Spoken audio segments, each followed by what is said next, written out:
Baik.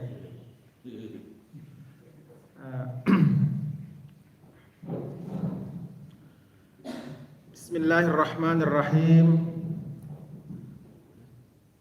Assalamualaikum warahmatullahi wabarakatuh.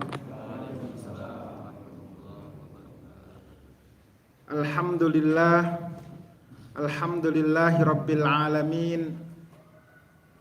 Wa bihi nasta'in ala umuri dunya waddin. Assalatu wassalamu ala Rasulillah wa ala alihi wa sahbihi wa mawala amma ba'd.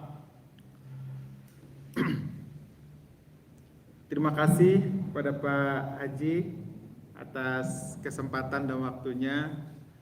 Jamaah salat subuh yang dimuliakan Allah Subhanahu wa taala, jamaah Masjid Nurul Jamil. Dulu ini masjid ini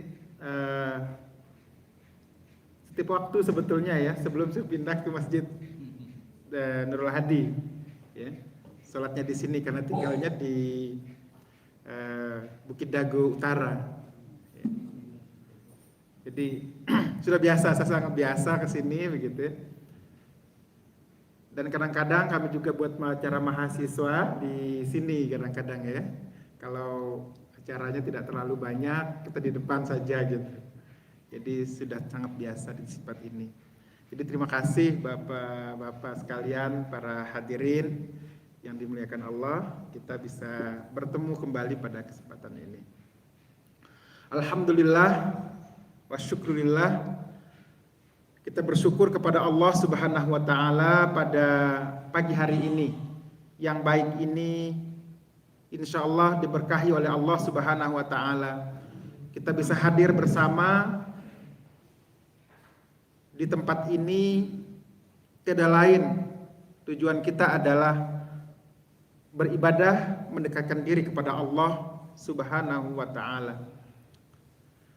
Jadi saya diberi judul oleh Pak Haji ya, judulnya adalah muhasabah akhir tahun dan proyeksi amaliyah di tahun 2022.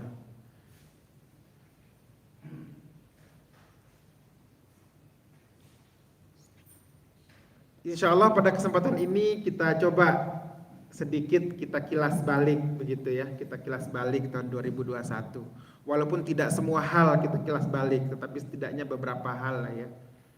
Kemudian kita lihat proyeksi amaliyah kita untuk tahun depan. Walaupun tidak semuanya kita proyeksikan. Kemudian nanti kita akhiri dengan munajat insyaallah. Kita berdoa bersama kepada Allah Subhanahu wa taala. Bapak Ibu sekalian yang dimuliakan Allah Subhanahu wa taala. Alangkah baiknya untuk kita memulai ya, sebuah perenungan kita terhadap kesempatan yang diberikan Allah Subhanahu wa taala untuk kita menyelesaikan tahun 2021 dan sekarang persis di akhir dari tahun 2021 ya, di tanggal 31 Desember 2021. Dan Allah masih memberikan kesempatan kepada kita untuk masih hidup karena berbagai peristiwa ya, berbagai kejadian yang masih sampai saat ini sebetulnya masih mendera kita semua sehingga kita tidak seleluasa biasanya. Ini adalah kesyukuran kita yang amat besar tentunya kepada Allah Subhanahu wa taala karena memberikan kepada kita kesempatan kembali untuk menjalani hidup ini. Karena ada satu hal yang menghentikan semua kenikmatan, menyelesaikan semua amalan, yaitu kematian. Nah, ini adalah kesyukuran kita yang besar kepada Allah Subhanahu wa taala. Sehingga kita bisa menjalani hidup-hidup kita dengan kebaikan-kebaikan tentunya.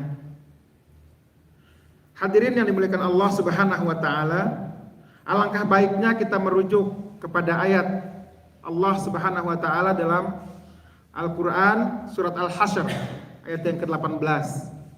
Allah berfirman, "A'udzubillahi minasyaitonir rajim. Bismillahirrahmanirrahim.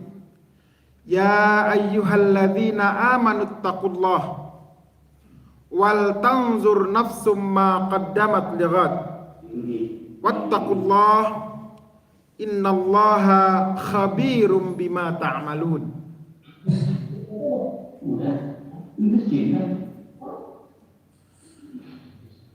Hai orang-orang yang beriman, bertakwalah kepada Allah dan hendaklah setiap diri memperhatikan apa yang telah diperbuatnya untuk hari esok. Apakah hari esok itu adalah hari kiamat? Dan bertakwalah kepada Allah, sesungguhnya Allah Maha mengetahui apa yang kamu kerjakan. Ayat ini jelas sebetulnya memberikan panduan kepada kita sebagai orang yang beriman. Ditujukan secara khusus oleh Allah Subhanahu wa taala kepada orang yang beriman. Alladzina amanuttaqullah, yang beriman dan bertakwa. Ya, jadi dikhususkan ini. Orang beriman dan orang bertakwa kepada Allah, kemudian diperintahkan wal tanzur, hendaklah engkau melihat. Melihat kemana? Melihat diri ini, apa yang sudah kita kerjakan. Ma qaddamat. Apa yang ma qaddamat itu? Apa yang sudah kita kerjakan? Setidaknya pada kesempatan ini kita melihat durasi setahun lah ke belakang gitu. Ya, yang sudah kita kerjakan, yang sudah kita lakukan, kita hisab, kita review, kita evaluasi kembali, kita lihat kembali. Hasil dari evaluasi itu, hasil dari kita merujuk apa yang sudah kita kerjakan, apa yang sudah kita tunaikan, apa yang belum, bagaimana, dan seterusnya. Kemudian Allah memerintahkan sekali lagi, wattaqullah. Dari hasil itu, ma qaddamat, apa yang sudah kita lakukan itu. Kita lakukan untuk apa? Untuk lighadin. Lighadin ini untuk hari esok.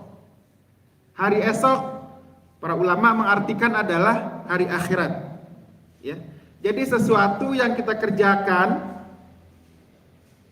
adalah untuk mempersiapkan, untuk bekal kita di akhirat kelak. Ya. Dan di sini Allah memerintahkan setelah kita melakukan evaluasi itu, wattaqullah, bertakwalah engkau kepada Allah. Takwa ini termasuklah di situ adalah taubat sebetulnya. Termasuklah rasa takut kita kepada Allah Subhanahu wa taala. Kemudian Allah melanjutkan, innallaha khabirum bima ta'malun. Sesungguhnya Allah itu Maha mengetahui. Mengetahui apa saja yang kita lakukan. Dan ini adalah keyakinan tauhid kita, bahwa Allah mengetahui segalanya. Jadi ini adalah satu perintah, ya.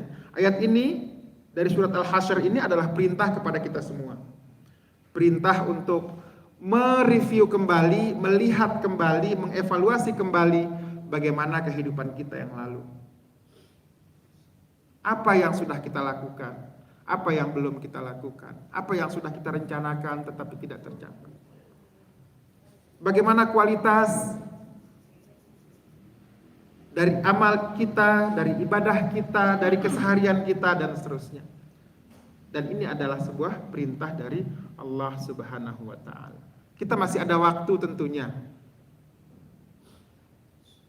untuk terus, selama Allah masih memberi hayat kepada kita semua. Dan ini yang perlu kita syukuri, bahwa Allah telah memberikan kehidupan kepada kita semua, sehingga kita mempunyai kesempatan untuk melihat kembali, bertakwa kepada Allah Subhanahu taala. Hadirin yang dimuliakan Allah Subhanahu wa taala. Tidak banyak sebetulnya yang mesti kita lihat.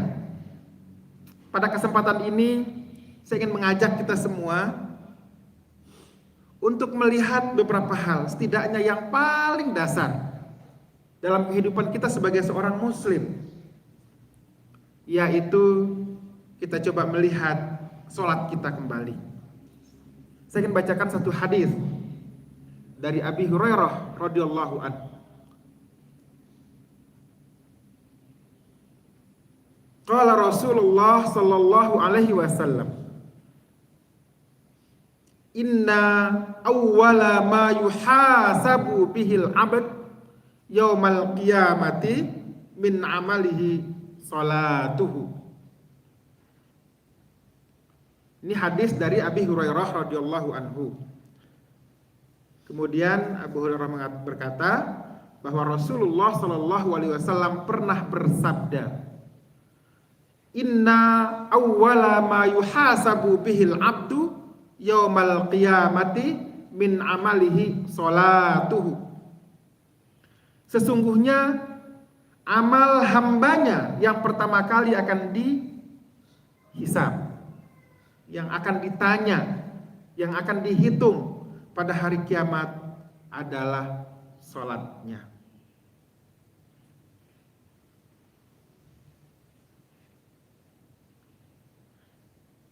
Kemudian fa in saluhat faqad aflaha wa anjaha.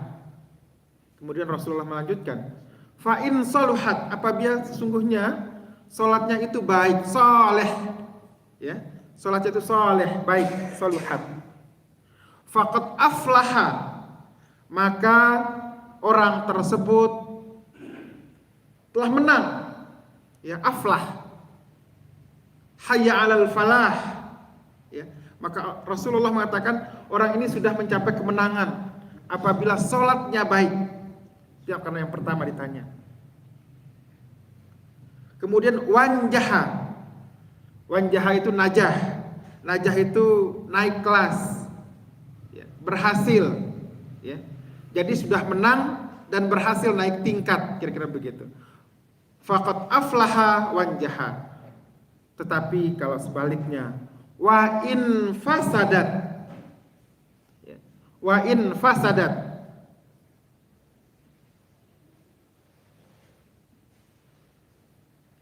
apabila dia rusak, salatnya rusak,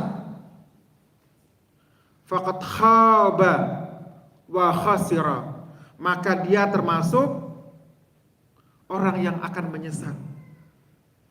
Orang yang rusak salatnya ini, maka dia akan termasuk orang yang akan menyesal dan merugi. Wa khasira. Jika ada yang kurang dari salat wajibnya, Allah Azza wa Jalla mengatakan, lihatlah apakah pada hamba tersebut memiliki amalan salat sunnah. Maka salat sunnah tersebut akan menyempurnakan salat wajibnya yang kurang. Begitu juga amalan-amalan lainnya. Hadis riwayat At-Tirmidzi. Hadirin yang dimuliakan Allah Subhanahu wa taala. Jadi ini yang pertama yang ingin saya kita ajak ke diri kita sendiri tentunya. Apa yang pertama kali kita review, apa yang pertama kali kita lihat, yaitu salat kita. Yang pertama kali kita lihat adalah salat kita. Bagaimana kualitas salat kita, bagaimana pelaksanaan salat kita.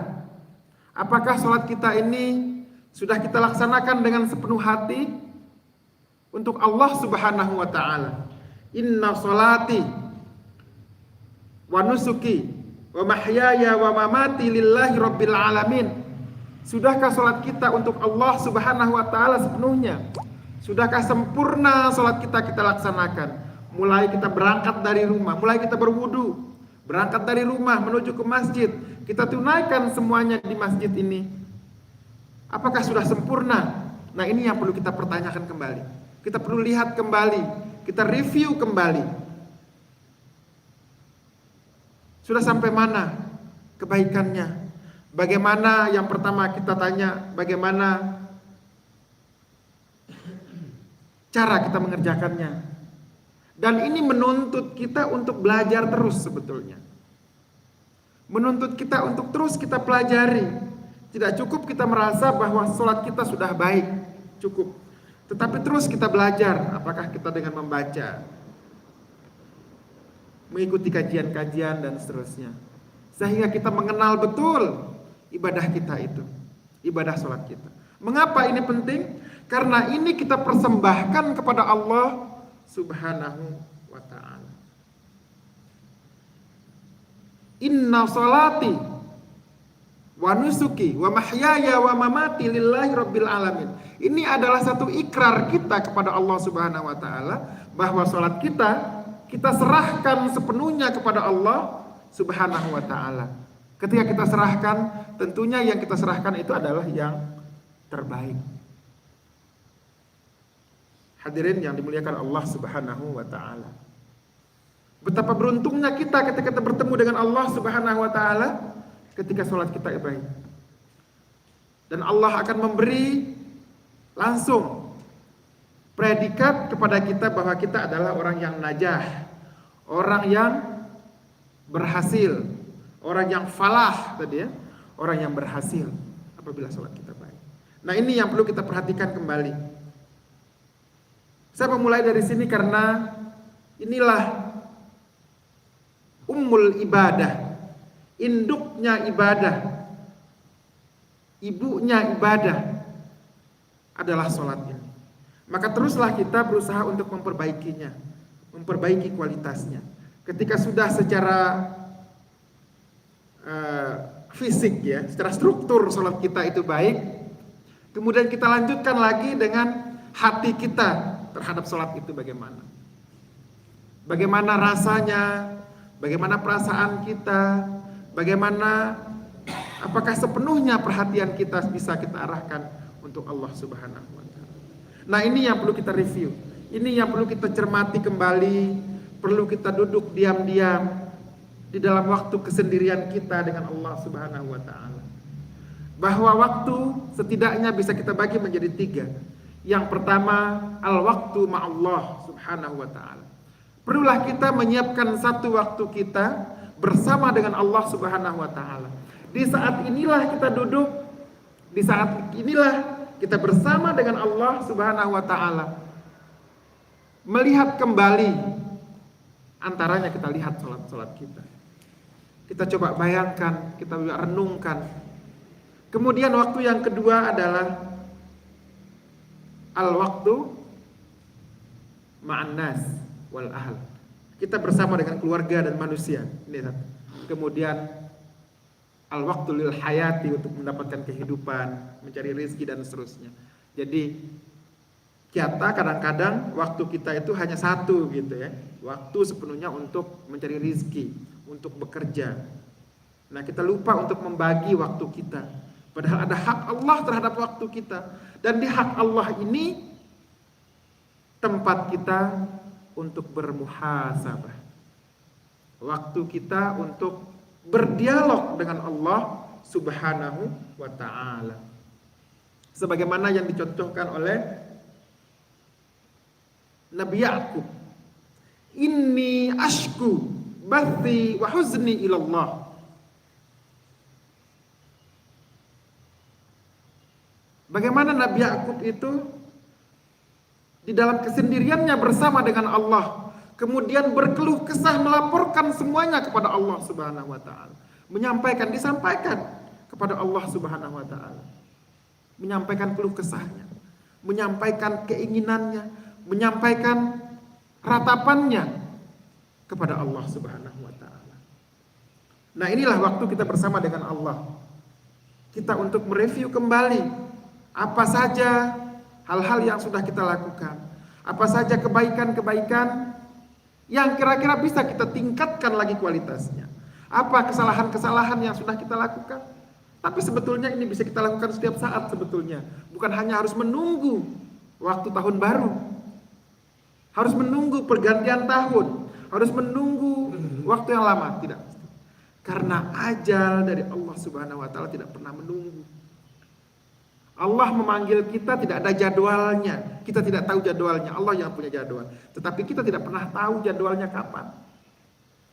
Oleh karena itu, maka kita bersegeralah untuk memperbaiki segalanya yang bisa kita perbaiki. Dan memperbaiki ini sekali lagi dengan ilmu, dengan pengetahuan, dengan kesadaran sepenuhnya. Bapak Ibu sekalian yang dimuliakan Allah Subhanahu wa taala. Nah, kembali lagi bahwa refleksi kita setidaknya yang pertama itu adalah tentang sholat kita. Hendaklah sholat kita yang terbaik yang kita serahkan kepada Allah Subhanahu wa ta'ala. Dan insya Allah kita yakin kepada Allah Subhanahu wa ta'ala, apabila sholat kita baik, insya Allah akan yang lain-lain akan ikut baik, insya Allah. Kemudian lanjutannya ya, kita berharap ini dari sholat kita ya. Tapi ini ada satu hadis dari diriwayatkan dari Imam Muslim ya. Bismillahirrahmanirrahim. Ahabbul a'mali ilallahi ta'ala adwamuha wa in qalla. Nah, ini juga bisa menjadi satu refleksi kembali buat kita ya. Tadi sudah kita lihat sholat kita. Sebetulnya sholat kita itu yang kita lakukan rutin tentunya ya. Setidaknya sholat wajib kita 5 kali dalam sehari semalam. Ini adalah satu latihan dari Allah Subhanahu wa ta'ala. Latihan rutin. Allah menginginkan kita untuk selalu latihan. Terus kita melatih diri kita. Untuk apa? Untuk melakukan satu amal yang sama. Amal yang sama ini secara terus menerus, maka dia akan menjadi amal yang dawam namanya ya, adwamuha. Amalan yang paling dicintai oleh Allah Subhanahu wa taala adalah amalan yang terus menerus kita lakukan walaupun dia sedikit. Sebetulnya sholat itu adalah satu proses, satu exercise, latihan yang diajarkan oleh Allah, yang diperintahkan oleh Allah Subhanahu wa taala. Dan seharusnya kita bisa melanjutkan kepada amal-amal yang lain. Ini ada satu contoh saya ambil ya dari satu buku. Sebetulnya buku ini cukup banyak mempengaruhi lah ya, banyak mempengaruhi. Tapi sebetulnya ketika membaca buku ini tidaklah terlalu istimewa. Kenapa? Karena Rasulullah SAW sudah mengenalkan kepada kita terlebih dahulu tentang amal yang dawam, walaupun kecil jumlahnya. Walaupun kecil ya. Amal yang terus menerus. Rasulullah sudah jauh sebelum ini ya, ada satu buku ini ya. Banyak orang yang mengatakan bahwa ini buku yang sangat menarik ya. Saya coba membaca buku ini ya, judulnya adalah Atomic Habits ya. Jadi sederhananya begini, kalau kita ingin melakukan sebuah perubahan pada kebiasaan-kebiasaan kita, atau kita ingin diri kita ini mempunyai kebiasaan yang baik, dan juga pada saat yang bersama kita ingin menghilangkan kebiasaan-kebiasaan yang tidak baik, maka caranya yang diajarkan di sini adalah wa in qalla adwamuha. Sebetulnya dalam bahasa dia disebut dengan atomic habits ya. Habits itu adalah perilaku, sikap. Atomic itu kecil, sangat kecil, mikro begitu ya, sangat kecil. Jadi kita bisa merubah diri kita itu mulai dari hal yang sangat kecil. Kalau misalnya kita berangkat dari contoh sikap yang tidak baik lah contohnya. Apa sikap yang tidak baik? Kita mungkin habis subuh masih sering tidur contohnya. Ya, saya kira tidaklah kita ya. Anak-anak kita misalnya ya, ini habit yang tidak baik contohnya. Ini saya ambil dari contoh buku ini. Bagaimana cara merubah? Rubahlah dari yang sangat kecil, yang paling kecil. Apa yang paling kecil? Untuk merubah ini adalah keinginan untuk tidak. Berangkat dari situ. kemudian diajarkan ditulis gitu. Ditulis. Bahwa ini perlu diyakinkan pada diri ini bahwa saya tidak mau lagi untuk tidur setelah subuh. Kemudian ditulis, kalau bisa ditulis besar, kemudian diulangi sekali. Dicoba dulu sekali. Biasanya berat sekali dan harus ada pemaksaan. Ya. Tapi dimulai dari yang kecil ya, yang kecil. Misalnya tadi dengan menulis itu yang paling kecil sekali ya. Kemudian kita cari lagi apa lagi yang lebih kecil dari itu. Mungkin diminta orang lain untuk mengingatkan supaya tidak. Kalau saya tidur dibangunkan. Mulai dari hal yang seperti itu. Tetapi adwa muhanya itu ya, terus menerus, maka disebut dengan habit. Ya. Nah hal ini kalau bisa dilakukan, kalau menurut buku ini, kalau bisa dilakukan selama 30 hari, maka dia insya Allah akan berhasil. Ya, akan berhasil untuk keluar dari situ. Nah ini contoh tadi kalau kasus itu ya, atau itu kasus terlalu besar, mungkin bisa hal yang lain lagi. Tapi intinya bisa terus dengan hal-hal yang kecil. Kita ulangi terus. Demikian juga untuk hal yang baik. Ya. Apa misalnya? Menghafal Al-Quran mungkin ya untuk kita. Al-Quran itu tidak mengenal umur sebetulnya ya. Itu adalah mukjizat dari Allah Subhanahu wa Ta'ala. Mungkin Bapak, Ibu ada yang merasa saya sudah terlalu tua untuk menghafal Al-Quran misalnya, untuk menambah hafalan, untuk memperbaiki itu dan ini sebetulnya. Kita bisa mulai dari yang kecil. Yang kecil yang apa misalnya? Mau, itu yang pertama. Kita punya mau atau tidak? Saya kira mau itu adalah kecil sebetulnya ya. Karena dia tidak dalam bentuk wujud benda dan seterusnya mau. Kemudian kita lanjutkan apa? Beli bukunya, beli Al-Quran misalnya. Atau sudah punya Al-Quran, kemudian kita rubah sesuatu. Ini Al-Quran ini biasa berada di tumpukan buku. Sekarang saya taruh di atas meja makan. Setiap saya makan, saya lihat Al-Quran ini. Dilanjut lagi, ada nggak yang kecil lagi yang bisa kita buka gitu ya? Udah sekarang terbuka saja, biarkan Al-Quran terbuka di atas meja makan. Ayat yang ingin saya hafal 1/4 dari satu baris misalnya, 1/4 dari satu baris. Kita lanjutkan lagi. Setiap hari misalnya, kondisi itu kita lakukan 1/4. Kita baca, kalau kita baca sekali, hari ini baca sekali, besok kita baca 2 kali, besok kita baca 3 kali. Imam Asy-Syafi'i menerangkan bahwa kalau kamu mau menghafal, bacalah setidaknya 44 kali. Tetapi mungkin kita orang-orang yang lebih tua mungkin bisa lebih lama ya. Imam Syafi'i itu mempunyai satu keistimewaan ya, disebut dengan photographic memory. Ya. Jadi kalau Imam Syafi'i membaca Al-Quran dibuka, maka sebelahnya itu ditutup, sebelahnya yang dibaca. Kemudian ada yang bertanya, muridnya bertanya, wahai guru, mengapa engkau menutup sebelahnya padahal engkau tidak membacanya? Kalau saya buka yang sebelah sini, ini akan ikut terhafal. Ya kalau baca buku, jadi dibuat itu photographic memory namanya ya. Jadi ada orang yang seperti itu, antaranya Imam Syafi'i yang diceritakan. Jadi kalau buka buku, maka bukunya itu harus sebelahnya ditutup. Karena dia ingin konsentrasi pada sebelah yang ini gitu. Ya. Jadi antaranya seperti itu. Nah, itu orang yang luar biasa tentunya, dan ada orang-orang yang seperti itu. Ya, itu adalah anugerah yang diberikan oleh Allah Subhanahu wa Ta'ala. Nah, saya ingin lanjutkan ya. Kita ini orang biasa. Bisa tidak? Nah, itu caranya. Kalau menghitung teorinya atomic habits ini, maka inilah caranya begitu ya. Kita mulai dari yang kecil. Tetapi yang paling berat itu adalah adwa muha. Bagaimana kita bisa menanamkan konsistensi, menanamkan hal ini tetap berada pada diri kita ini. Nah, makanya tadi contohnya ya, membuat kondisi-kondisi itu sehingga kita tetap ingat. Antaranya contoh tadi ya, kalau saya boleh gambarkan, meletakkan Al-Quran di tempat yang paling sering kita lakukan, kita berada. Di antaranya di meja makan misalnya. Ya.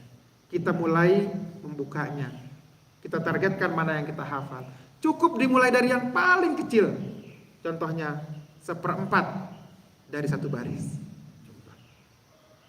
1 kali baca pertama, cukup. Besok nanti makan siang, baca lagi. Mungkin kita bisa buat kelipatan kalau bisa, tambah 1 lagi. Tambah lagi, makan sore, makan malam, tambah 1 lagi. Menjadi 2 kali, 3 kali, dan seterusnya. Dan ini teori ini coba dipraktekkan begitu ya. Ini sudah diajarkan lama oleh Rasulullah SAW. Ya. Kemudian ini buku ditulis 2012 ya, Atomic Habits ini. Tapi mencontohkan itu, itulah yang dilakukan. Dan ini coba dipraktekkan di sekolah-sekolah, ya dipraktekkan di asrama-asrama, cara untuk menanamkan habit ya, kebiasaan-kebiasaan. Dan ini tidak mengenal usia, bisa dilakukan untuk siapa saja, dan perlu kita kondisikan. Nah ini contohnya, Bapak Ibu sekalian yang dimuliakan Allah Subhanahu Wa Taala. Dan subhanallah, ya, ini penelitian ini juga ya, subhanallah, bahwa orang yang melakukan ini akan mendapatkan penambahan kemampuan itu secara pesat. Orang yang melakukan cara ini akan mendapatkan penambahan kemampuan itu secara pesat. Jadi peningkatannya begitu tinggi. Saya tidak ingin rujuk sebetulnya buku ini, tetapi saya ingin kembali kepada hadis yang disampaikan oleh Rasulullah SAW. Mungkin ini salah satu penjelasannya yang bisa menjelaskan hadis ini. Ya. Kita ketika melakukan hal ini, maka kita akan mendapatkan 2 hal. Yang pertama, kebaikan dari amal ini, ya, yang di dalam hadis ini. Yang kedua adalah mendapat cinta dari Allah Subhanahu Wa Taala. Allah katakan di sini, Rasulullah mengatakan di sini, ahabbul a'mali ilallah, yang paling dicintai oleh Allah Ta'ala adalah amal yang sedikit tetapi terus menerus kita lakukan. Apa kebaikannya? Antaranya itu menjadi tameng kemaksiatan. Bayangkan kita berinteraksi, kalau contohnya Al-Quran, kalau contohnya sholat yang kita hadirkan dengan perasaan. Bagaimana coba kita yang melakukan sebuah kebaikan secara terus menerus akan ada ruang di dalam jiwa kita melakukan kemaksiatan. Nah ini ya, kira-kira cara pandangnya ya terhadap hadis ini. Saya lanjutkan sedikit lagi ya. Nah ini mungkin juga menjadi hal yang baik ya. Ini saya lanjutkan. Ini contoh-contoh yang sederhana. Ini ada satu engineer ya, seorang insinyur dari Google ya. Kalau kita pengguna internet mesti Google sangat kita kenal ya. Google namanya Chapman ya. Dia menulis satu buku ya, dan sudah diterjemahkan dalam bahasa Indonesia ini. Search Inside Yourself ya. Dia memperkenalkan banyak hal yang sederhana yang kira-kira bisa membuat pikiran dan cara pandang kita manusia itu berubah sebetulnya. Dia contoh yang paling populer dicontohkan di sini ya.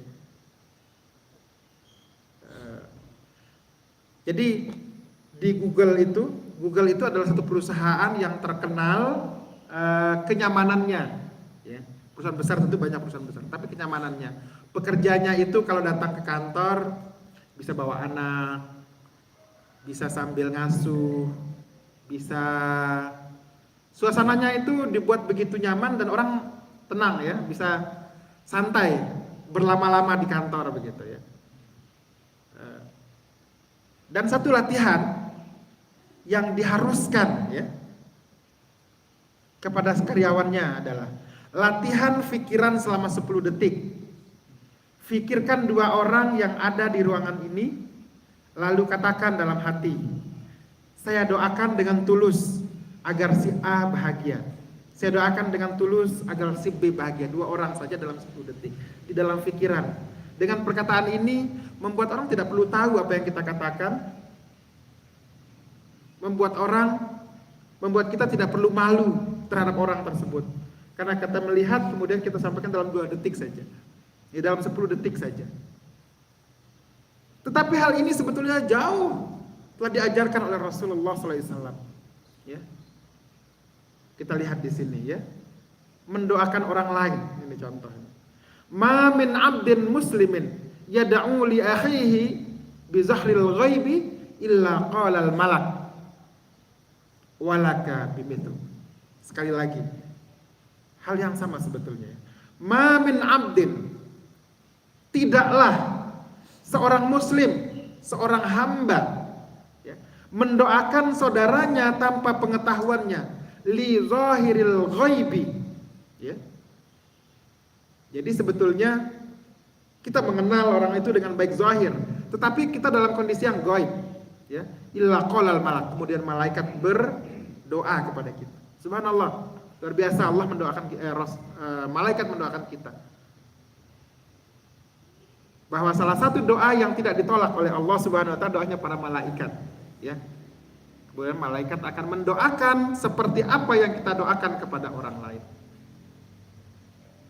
Hadirin yang dimuliakan Allah Subhanahu wa taala. Saya kira hal-hal ini adalah saya katakan bahwa perubahan itu bisalah kita mulai dari hal-hal yang kecil. Ya, hal-hal yang sederhana sebetulnya untuk kita memasuki tahun yang akan datang, meninggalkan tahun ini begitu ya. Kita bisa, ini adalah contoh sebetulnya. Tapi yang ingin saya katakan bahwa kita dari saat ini mulailah menghisap diri kita masing-masing sehingga kita bisa memasuki hari-hari kita yang lebih baik. Pak Haji, ini waktu saya tinggal berapa menit Pak Haji? Habis ya? Habis ya? Oh, ini sebetulnya saya ingin tutup dengan doa sedikit Pak Haji, boleh nggak? Oh baik. Baik, kalau begitu saya cukupkan ya. Yang di rumah? Enggak. Kalau demikian saya cukupkan. Silahkan kalau ada hal-hal yang ingin ditanyakan. Jadi panjang. Masih ada 10 menit. Yang di rumah disapa? Coba. Ada berapa? Pada tidur nanti. Mungkin Bapak Ibu sekalian yang di rumah ya. Pak Dudung. Kalau ada yang ingin. Ustaz Dudung gitu. Ada Ustaz mau bertanya nih dari Bekasi. Mengapa? Boleh ya? Ya dijawab. Assalamualaikum warahmatullahi wabarakatuh. Waalaikumsalam warahmatullahi wabarakatuh. Ada habit buruk atau kebiasaan buruk bahkan berkembang dari masyarakat, terutama menghadapi pergantian tahun yang menyambut jam 00. Padahal kalau kita baca dalam sejarah, terutama dari bukunya para akidah, di situ disebutkan bahwa jam 00 tanggal 1 tahun baru itu adalah kelahiran Dewa Janus. Dewa Janus itu dewa yang kepala wajahnya itu 2, jadi ke belakang dan ke depan, dan disebut dewa perdamaian. Itu disebutkan sebagai anaknya dari Dewa Apollo, ibunya dari Krishna. Nah ini bagaimana yang lembaga ini kebiasaan bahkan kalau dulu sebelum pandemi COVID-19 kan di Monas saja sampai menghabiskan dana 4 miliar untuk menyambut jam 00 itu. Nah yang mayoritas korban adalah para pemuda Islam sebenarnya. Bahkan di situ yang berdoanya itu adalah ada ulamanya. Itu bagaimana menurut hukum Islam Ustaz? Demikian. Assalamualaikum warahmatullahi wabarakatuh. Waalaikumsalam warahmatullahi wabarakatuh. Terima kasih Pak Dudung ya atas pertanyaannya ya terkait dengan peringatan tahun baru ya. Yang diperingati itu adalah tanggal jam 00 ya, pergantian tahun. Dan ini biasanya berarti nanti malam ya. Ini adalah tradisi sebetulnya ya, tradisi yang dilakukan oleh masyarakat yang bukan Islam tentunya ya. Dan kita orang Islam ini mengikut aja ya hal yang seperti itu begitu. Ketika ditanya apakah hukumnya menurut Islam? Ya. Karena ini tidak ada larangan secara khusus sebetulnya di dalam dalilnya. Tetapi kalau kita melihat secara umum bahwa di sana bukanlah tempat untuk mengingat Allah Subhanahu wa taala, bukanlah yang dipenuhi dengan kebaikan, bahkan banyak sekali kemaksiatan ya. Di dalam beberapa catatan misalnya di sana ditemukan hal-hal yang tidak baik ya. Misalnya botol minuman ya. Misalnya percampuran antara laki perempuan secara bebas dan seterusnya. Dan jelas ini adalah bertentangan dengan syariat Islam, ya. Bertentangan dan bahkan tidak memberikan kebaikan. Nah, sebetulnya saya melihat ada inisiatif-inisiatif positif ya yang dilakukan oleh, kalau tidak salah, pemerintah Bandung ya beberapa tahun yang lalu. Pusdai. Saya lihat, atau Pusdai ya di Bandung ini kemudian menggelar ini. Jadi untuk mengalihkan ya, karena ini adalah tradisi di dalam masyarakat yang sudah berjalan cukup lama, kemudian ada kesadaran untuk mengalihkan, membawa mereka begitu ya ke tempat-tempat yang ramai, tetapi ke masjid begitu ya, bisa berkumpul, diisi dengan hal yang positif. Saya kira ini adalah cara untuk mengalihkan. Tetapi pada dasarnya kalau apa hukumnya, bagaimana perspektif Islam terhadap hal ini, tentu ini tidak ada di dalam Islam hal yang seperti ini. Dan tidak dianjurkan. Sebaiknya untuk remaja-remaja kita misalnya ya, yang karena ini menjadi tempat yang menyenangkan buat mereka untuk datang begitu. Saya kira yang mempunyai inisiatif untuk membuat acara-acara ini dengan nuansa ibadah, dengan nuansa kebaikan, itu akan menjadi satu pilihan yang positif ya. Sehingga ada alternatif buat anak-anak kita, buat remaja-remaja kita tidak pergi ke tempat yang seperti itu ya. Tentu yang paling bertanggung jawab adalah yang punya wewenang ya, untuk mengalihkan, untuk menertibkan, bahkan kalau bisa untuk dilarang tentunya ya. Yang jelas sekali lagi dalam Islam tidak mengenal hal yang seperti itu. Allahu a'lam bishawab. Terima kasih Ustaz. Satu pertanyaan boleh? Enggak? Ojo, Badek. Mohon eta mic supaya satu lah aja, cuma 5 menit ya. Nanti kita berdoa.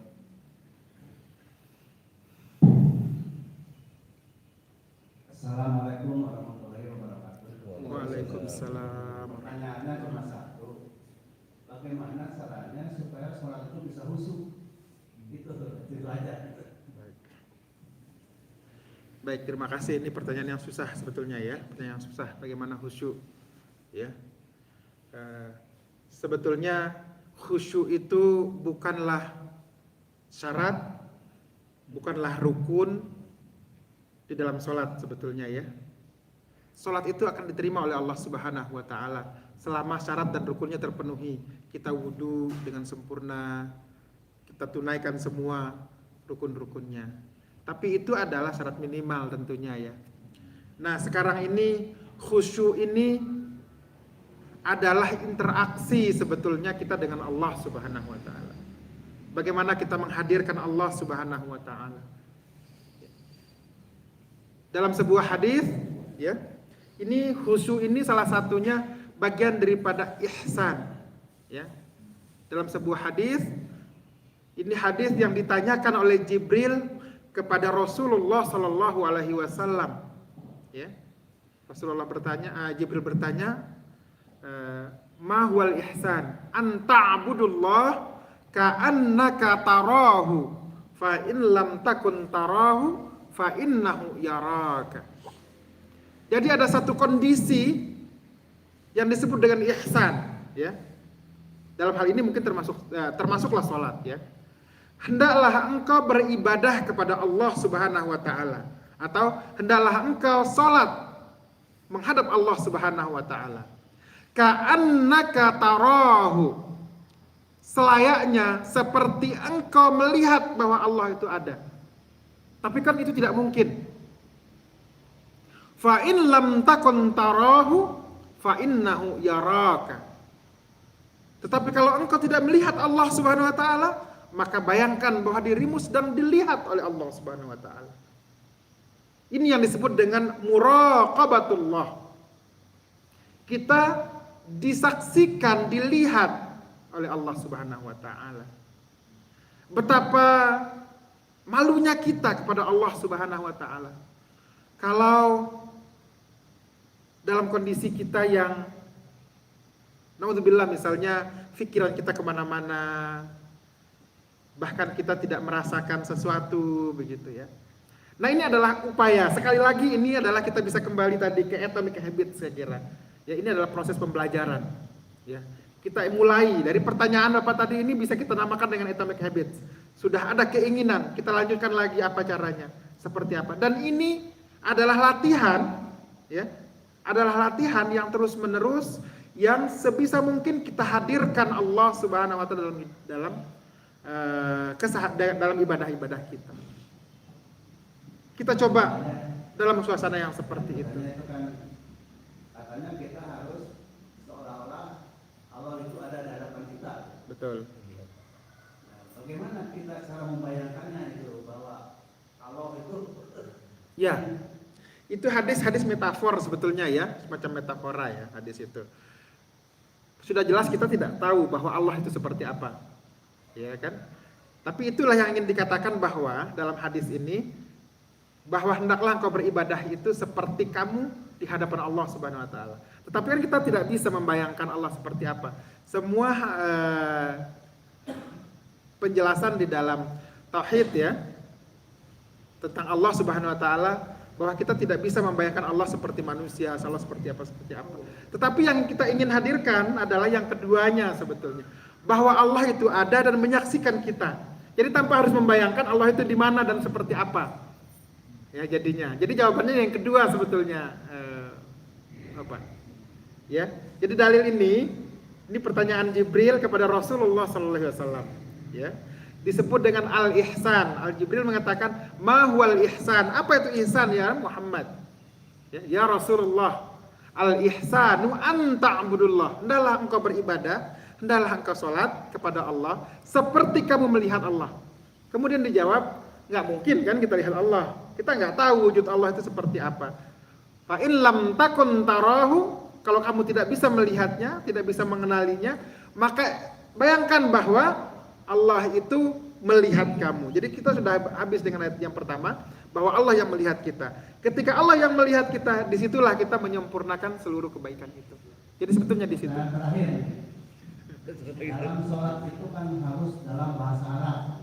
Ya. Nah, kemudian di dalam kalau kita ingin wudhu, kita tuh harus mengerti apa yang kita baca.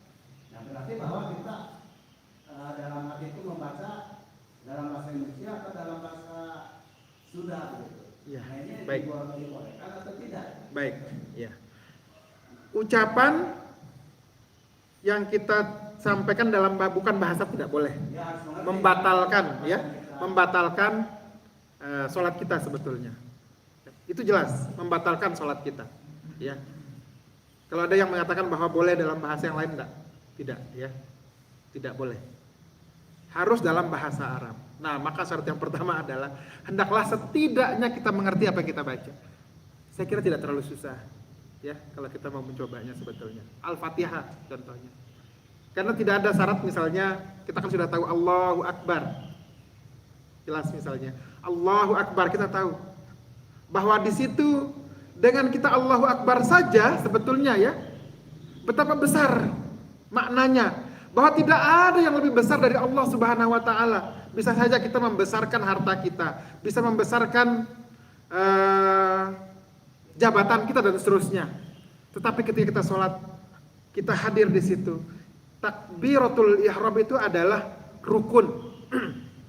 Kita masuk dengan kita melepaskan semua kebesaran yang lain. Bahwa yang besar itu Allah Subhanahu wa taala.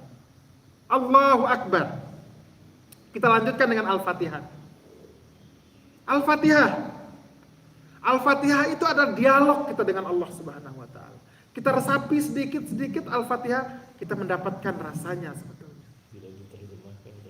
Tidak perlu diterjemahkan Al-Fatihah itu. Bismillahirrahmanirrahim. Pelan-pelan kita maknai, kita akan dapat bahwa Al-Quran itu diturunkan mudah oleh Allah Subhanahu wa taala. Mudah untuk dipahami. Al-Fatihah mudah untuk dipahami. Kemudian dilanjutkan dengan ruku. Bacaannya juga sederhana, bisa kita pahami. Dilanjutkan dengan sujud. Pun demikian, sudah cukup. Kalau seandainya ada permintaan kita yang tidak bisa kita lafalkan dalam bahasa Arab. Misalnya, aqrabun nas ilallah indas sujud. Bahwa di mana letak kita yang paling dekat kepada Allah ketika kita sedang sujud. Ketika jidat kita, dahi kita ini berada di lantai, berada di bumi ini. Itu yang paling dekat. Disitulah kita minta kepada Allah. Tetapi bagaimana kalau kita tidak mengerti? Sebaiknya tidak diucapkan sebetulnya, terutama dalam sholat wajib, ya. Walaupun dalam bahasa Arab. Tetapi sampaikanlah dengan hati. Tidak diucapkan. Bacakanlah dengan hati. Allah, innallaha khabirun bima ta'malun. Allah mengetahui. Allah mengetahui. Jadi tidak perlu disampaikan dengan lisan, tetapi sampailah dengan hati. Allah mengetahui getaran yang ada di dalam. Jadi begitu. Terima kasih. Ditutup saja dengan muhasabah dan doa barangkali mungkin. Baik, Sudah masuk waktu syuruk ya. sudah masuk waktu syuruk ya. Baik, kita akhiri ya pertemuan kita pada pagi hari ini dengan sama-sama berdoa kepada Allah Subhanahu wa taala, dan semoga Allah memberikan kebaikan kepada kita semua. Mari kita mulai dengan istighfar ya. Astaghfirullahaladzim. Astaghfirullahaladzim. Astaghfirullahaladzim. Astaghfirullahaladzim. Al-Fatihah.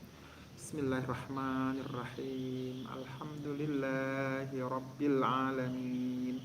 Ar-Rahmanirrahim. Maliki yaumiddin. Iyyaka na'budu wa iyyaka nasta'in.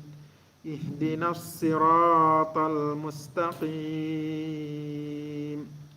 Siratal ladzina an'amta 'alaihim ghairil maghdubi 'alaihim waladdallin.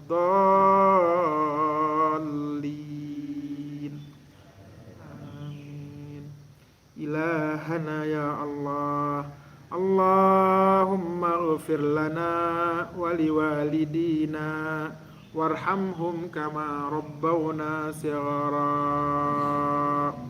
Allahumma arinal haqqa haqqa warzuqna ittiba'a wa arinal batila batila warzuqna ijtinaba. Allahumma adkhilna mudkhala sidqin wa akhrijna mukhraja sidq waj'al lana min ladunka sultanan nasira. Ilahana ya Allah, Engkaulah Tuhan kami yang Maha Pencipta, yang Maha Memelihara, Maha Pengasih, Maha Penyayang. Tidak ada satu kebaikan pun yang kami rasakan dalam hidup kami kecuali itu anugerah-Mu ya Allah. Dan tidak ada satupun keburukan yang datang kepada hidup kami kecuali karena kesalahan-kesalahan kami sendiri ya Allah. Engkau yang Maha menutupi aib-aib kami, sedangkan Engkau tahu setiap rahasia-rahasia kami ya Allah. Engkau tahu rahasia yang tersembunyi di dalam lubuk hati kami ya Allah. Engkau tahu rahasia-rahasia di masa lalu kami ya Allah. Engkau tahu rahasia-rahasia di dalam hati kami ya Allah. Tidak ada satupun yang luput dari ilmu dan penglihatan-Mu ya Allah. Ilahana ya Rabbana, Engkau menutupi aib kami ya Allah. Engkau menjaga celah-celah kami ya Allah. Ya Allah, kami dianggap mulia karena Engkau menutupi aib kami. Betapa maha baiknya Engkau ya Allah. Engkau tidak membuka aib kami untuk memaksa kami bertaubat, tetapi Engkau menunggu kami datang kepadamu ya Allah. Engkau sabar melihat kami berbuat dosa. Engkau sabar melihat kami bermaksiat. Engkau sabar melihat kami ingkar. Engkau tidak murka kepada kami. Engkau tidak timpakan kami azab-Mu seketika ketika kami berbuat kemaksiatan dan salah. Betapa baiknya Engkau ya Allah. Kami berjanji kemudian kami mengingkarinya. Kami meminta maaf lalu mengulanginya kembali. Kami minta ampun lalu sengaja melakukannya kembali. Tapi Engkau tidak marah ya Allah. Wahai Allah, Walau kami mengulang kesalahan yang sama berulang kali, kami meninggalkan sholat berulang kali, kami berbuat maksiat, tetapi Engkau masih saja sabar ya Allah. Engkau sabar menunggu kami datang kepadamu dengan beristighfar dan meminta ampun. Walau bertahun-tahun lamanya Engkau menunggu kami datang ya Allah, Engkau selalu berbaik sangka kepada kami. Engkau tidak mencelakai kami di hari kami berbuat dosa ya Allah, karena Engkau kasihan kepada kami. Sekiranya Engkau membinasakan kami ketika berbuat dosa, pastilah kami akan binasa dan celaka selama-lamanya di akhirat kelak ya Allah. Pastilah kami sengsara abadi di dalam neraka, tapi Engkau Maha Penyayang. Engkau kasihani kami ya Allah ya Rabbal Alamin. Amin. Ilahana lasna lil firdausi ahla wala aqwa alan naril jahim. Wahai Tuhanku, ya Allah Tuhan kami, aku bukanlah ahli surga, tapi aku tidak kuat dalam neraka jahim. Fahabli taubatan waghfir dhunubi fa innaka ghafirudz dzambil azim. Maka berilah aku taubat, ampunan, dan ampunilah dosa-dosaku ya Allah. Sesungguhnya Engkau Maha Pengampun dosa yang besar. Dosaku bagaikan bilangan pasir, maka berilah aku taubat Tuhanku yang memiliki keagungan. Umurku ini setiap hari berkurang, sedang dosaku selalu bertambah. Bagaimana aku menanggungnya ya Allah? Wahai Tuhan kami, hamba-Mu berbuat dosa telah datang kepadamu dengan mengakui segala dosa yang telah dan memohon kepadamu. Maka jika Engkau mengampuni, maka Engkaulah yang berhak mengampuni. Jika Engkau menolak, kepada siapakah lagi kami mengharap selain kepada Engkau ya Allah. Kini kami datang ya Allah. Kami datang setelah sekian lama Engkau menanti. Kami sadar diri kami tidak pantas. Kami sadar diri kami tercela dan hina. Kami sadar diri kami sudah berlebih kepadamu ya Allah. Kami sadar diri kami sudah melampaui batas ya Allah. Tapi kami tidak mau menjadi orang-orang yang berputus asa ya Allah. Kami tidak mau menjadi orang yang berputus dari rahmat-Mu ya Allah. Karena kami tahu Engkau saja tidak berputus asa untuk menunggu dan mengampuni kami ya Allah. Sungguh tidak pantas kami berputus asa meminta ampun kepadamu, sedang Engkau tidak berputus asa menunggu kami ya Allah. Ilahana zalamna anfusana wa illam taghfir lana wa tarhamna lanakunanna minal khasirin. Ya Allah, bimbinglah kami ya Allah.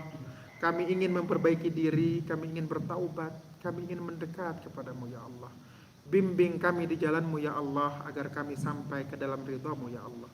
Rabbana atina fid dunya hasanah wa fil akhirati hasanah wa qina azabannar. Subhana rabbika rabbil izzati amma yasifun wa salamun alal mursalin walhamdulillahi rabbil alamin. Astaghfirullahal azim. Assalamualaikum warahmatullahi wabarakatuh. Waalaikumsalam warahmatullahi wabarakatuh. Terima kasih Ustaz. Sama.